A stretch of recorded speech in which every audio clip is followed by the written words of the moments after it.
rahimahullahu ta'ala wa nafa'ana bihi wa bi'ulumihi fid darain amin ya Allah ya rabbal alamin. Al-faslul khamisu, pasal yang kelima. Al-batnu wa hifdhuhu, perut dan menjaganya. Ayat kaifiyatu hifdhihi, tata cara menjaganya. Summa alaika bihifdzil batni wa islahihi. Kemudian alaika, yajibu alaika, wajib atasmu, bihifdzil batni, dengan menjaga perut, wa islahihi, dan memperbaikinya. Fa innahu, karena sesungguhnya perut, asyaqqul a'dha'i islahan, paling berat di antara anggota tubuh, islahan, memperbaikinya.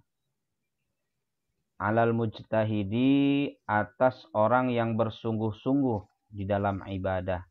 Ay mujtahid fil ibadah. Wa aktsaruha ma'unatan wa syuglan, dan paling banyak di antara anggota tubuh, ma'unatan, bebannya, wa syuglan, dan urusannya. Syuglan itu bimakna amalan wa sya'nan, ya, urusan dan keadaannya, pekerjaan dan urusannya. Wa azamuha, dan paling berat, paling besar anggota tubuh, asaron, pengaruhnya, wa dororon, dan bahayanya. Li'annahu, karena sesungguhnya perut, al-manba'u, dia adalah sumber. Ay al-manba'u lil afati, sumber dari malapetaka, sumber dari kebinasaan, sumber dari kemudorotan. Wal ma'dinu, dan asal. Al-ma'din bimana al-aslu. Ada juga ulama yang menerjemahkan al-ma'dinu mengartikan tempat menyimpannya segala bentuk kebinasaan. Al-ma'din, asal artinya al-ma'din itu tambang, barang tambang itu al-ma'din. Makanya ilmu pertambangan, bahasa Arabnya ilmul ma'adin, ilmu tentang pertambangan. Tapi al-ma'dinu di sini bimana al-aslu. Wa minhu, dan karena perutlah, dan dari perutlah, tahijul umuru fil a'dha'i, bergeraknya, tahiju bimakna tataharraku, bergeraknya al-umuru, urusan-urusan, perkara-perkara, fil a'dha'i, di dalam anggota tubuh. Mana? Min quwwatin, yaitu kekuatan. Minnya bayaniyah, dari makna tahijul umur fil a'dha'. Wa dha'fin, dan kelemahan. Wa iffatin, dan iffah. Iffah itu al-kaffu anil haram, menjaga diri dari barang yang haram. Wa jima'in, dan jima', ya, bersetubuhan. Wa nahwihi, dan lain sebagainya. Munculnya keinginan, kekuatan, kelemahan, bisa menjaga diri dari yang haram atau tidak, itu semua berasal dari perut. Fa'alaika, maka wajib atasmu, idzan, kalau begitu, bisyanatihi, dengan menjaga perut, anil harami, dari barang yang haram, wasyubhati, dan barang yang syubhat, awalan, untuk pertama kali. Yang pertama yang mesti dilakukan oleh kita adalah menjaga perut kita dari barang yang haram dan barang yang syubhat. Summa an fudulil halali saniyan. Kemudian dari berlebihannya terhadap barang yang halal saniyan, untuk yang kedua. Atau bahasa kita, kemudian selanjutnya, saniyan itu bimana begitu. Kemudian selanjutnya, ya, menjaga diri dari berlebihan terhadap barang yang halal. In kanat laka, jika adalah bagimu, himmatun, keinginan, cita-cita, fi ibadatillahi ta'ala, di dalam beribadah kepada Allah Ta'ala.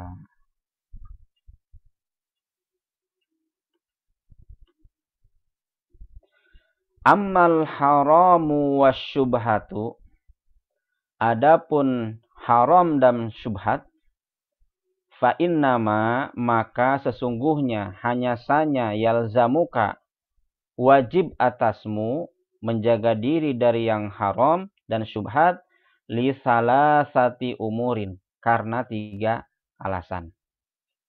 Karena tiga alasan, tiga hal, tiga perkara. Awaluha, yang pertama. Apa alasannya? Kita harus menjaga diri dari yang syubhat dan yang haram. Ya, alasannya awaluha, yang pertama, hadzron min nari jahannam. Karena merasa takut, ya, karena menjaga diri min nari jahannam, dari api jahannam, dari neraka jahannam. Qala Allah subhanahu wa ta'ala, firman Allah subhanahu wa ta'ala, a'udzubillahi minasyaitonir rajim, innal ladzina ya'kuluna amwalal yatama zulman, sesungguhnya yang orang-orang yang memakan harta-harta anak yatim secara aniaya, secara zalim. Apa maksud secara zalim di sini? Memakan bukan haknya. Innama ya'kuluna fi butunihim naron. Sesungguhnya hanya saja mereka fi butunihim, di dalam perutnya, naron. Ya'kuluna, memakan, fi butunihim, di dalam perutnya, naron, api. Ya. Artinya mereka memenuhi perutnya dengan api. Wa sayaslauna sa'iron. Sayaslauna bimakna sayadkhuluna. Dan kelak mereka akan masuk ke dalam neraka sa'ir. Surah An-Nisa ayat 10. Wa qala Nabi sallallahu alaihi wasallam, dan sabda Nabi sallallahu alaihi wasallam, kullu lahmin, setiap daging, nabata, yang tumbuh, min suhtin, ay min haramin, dari barang yang haram, fannaru aula bihi, maka api nerakalah aula, yang lebih utama, lebih berhak, bihi, terhadap daging tersebut. Lebih berhak untuk apa? Lebih berhak untuk membakarnya. Itu alasan pertama. Wasani, sekarang yang kedua. Anna akilal harami, sesungguhnya orang yang memakan barang yang haram, wasyubhati, dan barang yang syubhat, matrudun, dia diusir, terusir. Matrudun bimakna mardudatun, tertolak. La yuwaffaqu, dia tidak akan diberikan taufik oleh Allah lil ibadati, untuk ibadah. Ya, berat rasanya menggerakkan seluruh anggota tubuhnya untuk ibadah, di antaranya karena di dalam dirinya terdapat barang yang haram atau yang syubhat. Andai pun bisa melakukan ibadah, maka ibadahnya mardudatun, tertolak. Karena la yasluhu, tidak pantas, li khidmatillahi ta'ala, ay li ta'atillahi ta'ala, untuk taat kepada Allah subhanahu wa ta'ala, illa kullu tahirin mutahharin, kecuali setiap orang yang bersih, setiap orang yang suci, mutahharin, yang disucikan, yang dibersihkan. Qultu ana, saya katakan, kata Imam Ghazali, alaisallahu ta'ala, bukankah Allah subhanahu wa ta'ala, qad mana al-junuba, sungguh ia telah melarang, al-junuba, akan orang yang punya junub, ya, punya hadas, gitu, hadas besar, hadas kecil. Nah, yang di sini yang dimaksud adalah hadas besar, minad dukhuli, daripada masuk, ila baitihi, ke rumahnya, ilal masjid, Inna buyutallahi fil ardi al masajid.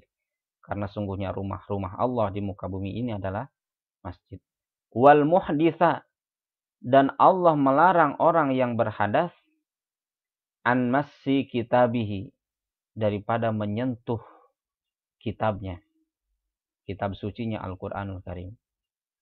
Qalla azza min qail wala junuban illa abiri sabilin hatta tautasilu. Dan tidak boleh junuban bagi orang yang junub illa melainkan di jalan, ya. Jadi kalau ke masjid tuh masjid dulu ya, bisa dilalui, bisa dilewati. Kecuali hanya sekedar lewat. Kalau sekarang kan masjid sudah ada bangunannya. Hatta tautasilu, sehingga dia mandi junub terlebih dahulu. An-Nisa ayat 43. Wa qala ta'ala, dan firman Allah Subhanahu wa ta'ala, la yamassuhu illal mutahharun. Tidak boleh yamassuhu menyentuh, memegang hu akan Al-Qur'an illal mutahharun, kecuali orang-orang yang disucikan. Mutahharun artinya orang-orang yang sudah punya wudu, orang-orang yang sudah bersih, suci dari hadas kecil dan hadas besar. Al-Waqi'ah 79. Ma'annal janabata. Nah, ma'annal janabata, walaupun, meskipun gitu. Jadi kalau ada kalimat ma'anna itu artinya begitu. Meskipun, ya, sesungguhnya janabat wal hadasa, dan hadas, amrun mubahun, itu perkara yang mubah. Allah Subhanahu wa ta'ala melarang memasuki rumahnya, melarang menyentuh kitab sucinya, ya, itu dilarang oleh Allah meskipun junub dan hadas itu perkara yang mubah. Fakaifa biman huwa munghamisun fi ghazaril harami. Maka bagaimana biman terhadap orang, huwa orang tersebut, munghamisun, masuk dia, munghamisun bimakna dakhilun. Asal artinya munghamisun itu menenggelamkan diri gitu ya. Menceburkan diri sampai kelelep penuh. Masuk ke dalam air seluruh anggota badannya, itu munghamisun. Masuk fi qadaril harami, di dalam kotoran haram. Wa najasati suhti, dan najis haram. Wasyubhati, dan syubhat. Mata yud'a, kapan yud'a, dipanggil dia, diajak dia, ila khidmatillahil aziz, kepada taat kepada Allah Subhanahu wa ta'ala al-azizi, yang maha mulia, wa zikrihi, dan mengingat Allah asy-syarifi, yang mulia, yang maha mulia, subhanahu, maha suci Allah. Kalla, sekali-kali tidak. Fala yakunu zalika, maka tidak akan ada zalika, demikian itu. Tidak akan orang yang mengkhidmat kepada Allah, berbuat ketaatan kepada Allah, dalam kondisi tubuhnya dipenuhi dengan barang yang haram dan barang yang syubhat. Wa qala Yahya bin Mu'adz ar-Razi. Siapa Yahya bin Mu'adz ar-Razi? Namanya adalah Abu Zakaria Yahya bin Mu'adz ar-Razi. Beliau seorang ulama yang hidup pada abad ketiga Hijriyah. Beliau wafat tahun 258 Hijriyah, atau bertepatan dengan tahun 871 Masehi. Beliau sezaman dengan Abu Yazid al-Bustami yang wafat pada tahun 874 Masehi. Syekh Yahya bin Mu'adz ar-Razi adalah seorang ulama tasawuf, waliyun min auliyaillah. Banyak ucapan-ucapan dan qaul-qaul beliau yang menjadi mutiara hikmah yang dikutip oleh para ulama tasawuf, di antaranya oleh Imamul Ghazali di dalam kitab Minhajul Abidin. Dan yang populer di antara kalimat-kalimat ucapan-ucapan mutiara beliau yang dikutip di dalam kitab Risalah Qusairiyah oleh Imam Al-Qusairi, beliau mengatakan, Syekh Yahya bin Mu'adz Ar-Razi, la yablughu ahadun, yang populernya sedikit menjelaskan tentang siapa Abu Zakaria Yahya bin Mu'adz Ar-Razi. Dia mengatakan la yablughu ahadun haqiqata zuhdi hatta yakuna fihi salatu khisalin. Ya, tidak akan sampai seseorang kepada hakikatnya zuhud, tentang masalah zuhud ya, sampai ada pada dirinya 3 hal. Ya. Seseorang tidak akan sampai kepada sebenar-benarnya zuhud kecuali ada di dalam dirinya 3 hal. Mana yang pertama? Amalun bila alaqatin. Perbuatan beramal atau amalan bila alaqatin, tanpa pamrih. Ya. Beramal semata-mata hanya karena Allah Subhanahu wa taala. Itu amalun bila alaqatin. Tidak ada yang lain selain Allah. Ya, ketika kita masih mengharapkan sesuatu yang lain selain Allah, bahkan meskipun surga yang diharapkan, itu belum termasuk amalun bila alaqatin. Menurut Al-Imam Abu Zakaria Yahya bin Mu'adz Ar-Razi. Yang kedua, wa qaulun bila toma'in. Ucapan tanpa hasrat, tanpa keinginan. Ya. Jadi beliau berbicara, berucap, menyampaikan sesuatu bukan berdasarkan keinginan dari hawa nafsunya. Bahkan yang lebih tinggi Rasulullah Shallallahu Alaihi Wasallam, wa ma yantiqu anil hawa in huwa illa wahyu yuha. Apa yang diucapkan oleh Rasulullah itu semata-mata wahyu yang diwahyukan oleh Allah Subhanahu wa taala. Dan yang ketiga, wa izzun bila ribasatin. Kekuatan, kemuliaan tanpa melemahkan orang lain. Ya. Sebagaimana kita ingat dulu ada kisah seorang kiai, ya. Ini mengulang sedikit, beliau menggambar sebuah garis, kemudian bertanya kepada santrinya, bagaimana agar garis yang saya tuliskan di whiteboard ini, di papan tulis ini terlihat lebih pendek. Maka majulah santri pertama menghapus garis yang dibuat oleh gurunya 1 meter itu, dihapuslah 20 cm.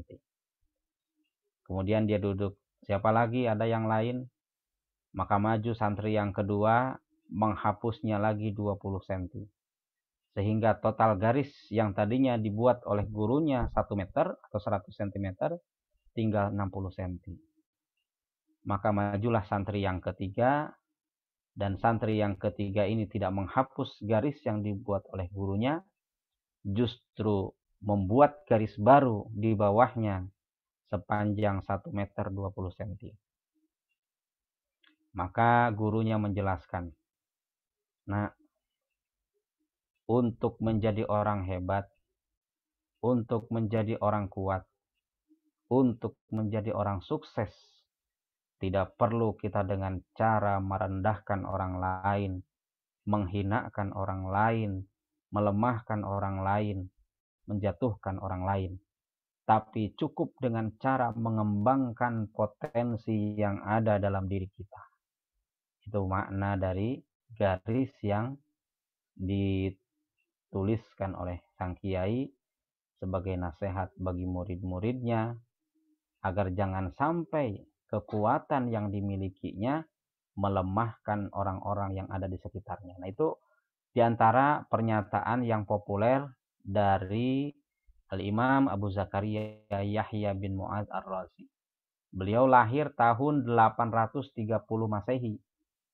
Ya, jadi beliau pada saat wafat itu usia beliau 41 tahun. Muda sekali, muda sekali.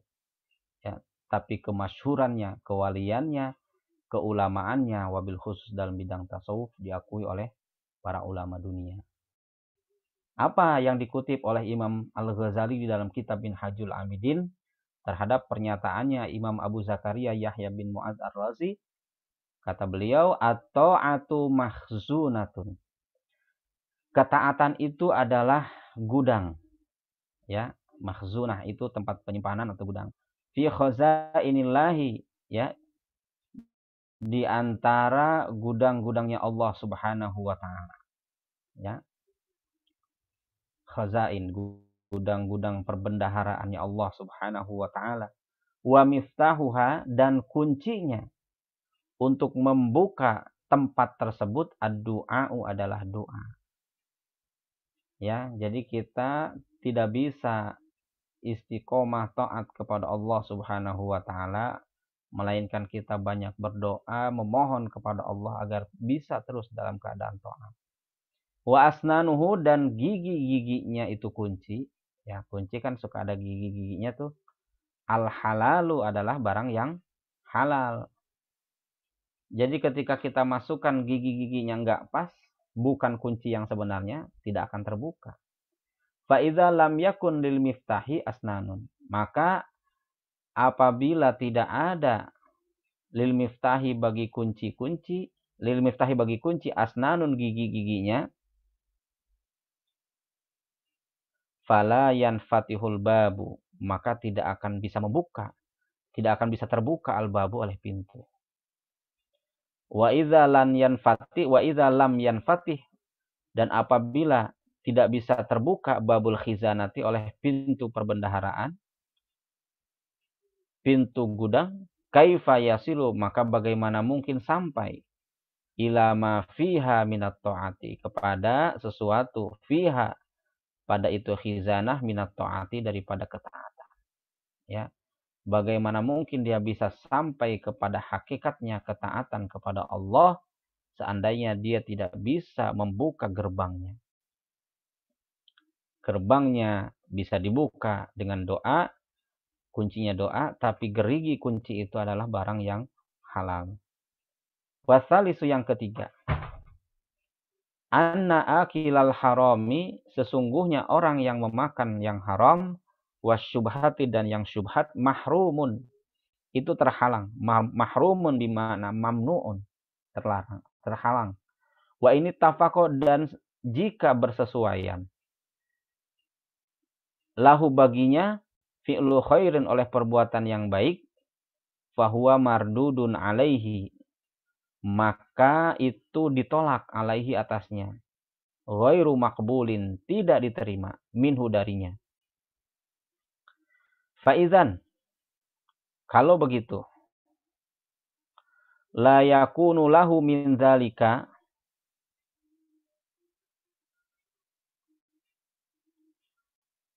tidak ada lahu. Faizan, maka kalau begitu, la yakunu, tidak ada lahu bagi dirinya, min dzalika, dari demikian itu, illal ana'u wal kaddu, ya, melainkan kesia-siaan, percuma, wasyaglul waktu, dan menghabiskan waktu, ya, menyibukkan waktu dengan sesuatu yang sia-sia, tidak ada manfaatnya. Perbuatan yang melelahkan tapi tidak ada hasilnya. Al-ana'u wal kaddu wasyaglul waktu. Qala Nabi sallallahu alaihi wasallam, sabda Rasulullah sallallahu alaihi wasallam, kam min qaimin. Kamnya bisa bimakna lil istifham, berapa banyak dari orang yang sholat, atau kam di sini bimakna lil taksir, banyak sekali, min qaimin, dari orang yang sholat. Qaim di sini artinya orang yang berdiri, tapi yang dimaksud adalah orang yang sholat. Ya, kenapa? Karena qaim bagian dari rukun sholat. Nah, ini kaidahnya min itlaqil juz wa iradatil kul dalam balaghah itu. Ya, yang disebut salah satu rukunnya, tapi yang dimaksud keseluruhan ibadahnya itu sholat. Banyak sekali dari orang yang sholat. Laisa lahu min qiyamihi, tidak ada baginya min qiyamihi, dari sholatnya, illas saharu, melainkan as-saharu, ay al-yaqdhah, hanya gerakan turun naiknya saja, bangun, sujud, bangun, ya saharu. Sia-sia. Salatnya tidak diterima oleh Allah Subhanahu wa taala. Wa kam min shaimin, dan banyak sekali min shaimin dari orang yang berpuasa, laisa tidak ada lahu bagi si shaim, orang yang puasa tersebut, min siyamihi dari puasanya, illal ju'u wadh-dhama'u, melainkan lapar dan haus saja. Wa an Ibnu Abbas radhiyallahu anhuma, dan dari Sayyidina Abdullah bin Abbas radhiyallahu anhuma. Siapa Sayyidina Abdullah bin Abbas? Beliau adalah di antara 3 Abdullah yang masyhur di kalangan sahabat Nabi. Ada 3 Abdullah yang masyhur di kalangan sahabat Nabi dengan keilmuannya dan ketekunannya dalam beribadah kepada Allah Subhanahu wa taala. Yang pertama Sayyidina Abdullah bin Abbas, yang kedua Sayyidina Abdullah bin Umar, dan yang ketiga Sayyidina Abdullah bin Amr bin As. Sayyidina Abdullah bin Abbas, beliau lahir 3 tahun sebelum Nabi SAW hijrah ke Madinah. Apa perkataan beliau? La yakbalullahu, tidak akan menerima Allah salat tamri'in, salatnya seseorang, wa fi jawfihi, sedangkan di dalam perutnya orang tersebut haramun, ada barang yang haram. Fahadhihi ay fahadhil jumlah, artinya kalimat ini, kesimpulan dari keseluruhan ini, hadhihi ay hadhihi azimatun, itu adalah perkara yang besar yang perlu jadi perhatian kita untuk menjaga perut. Wa ammal fudulul halal, adapun berlebihan di dalam barang yang halal, fa innahu, maka sesungguhnya berlebihan terhadap barang yang halal, afatul ubadi, itu kebinasaan bagi seorang ahli ibadah. Ubad jama dari abid, itu kebinasaan bagi para ahli ibadah. Wa baliyatu ahlil ijtihad, dan ujian, cobaan bagi ahlul ijtihad, bagi orang-orang yang bersungguh-sungguh di dalam beribadah kepada Allah. Fa inni ta'ammaltu, dan seterusnya. Ini masih ada banyak, nanti ada 10 kebinasaan yang disampaikan di sini akibat dari berlebihan terhadap barang yang halal. Insyaallah mungkin akan dilanjutkan oleh tuan guru yang lain, masyayikh yang lain. Dari saya cukup sekian. Mudah-mudahan ada manfaatnya. Kurang lebihnya mohon maaf seandainya dalam penterjemahan ada yang kurang tepat atau kurang berkenan. Wallahul muwaffiq ila aqwamit thoriq. Assalamualaikum warahmatullahi wabarakatuh.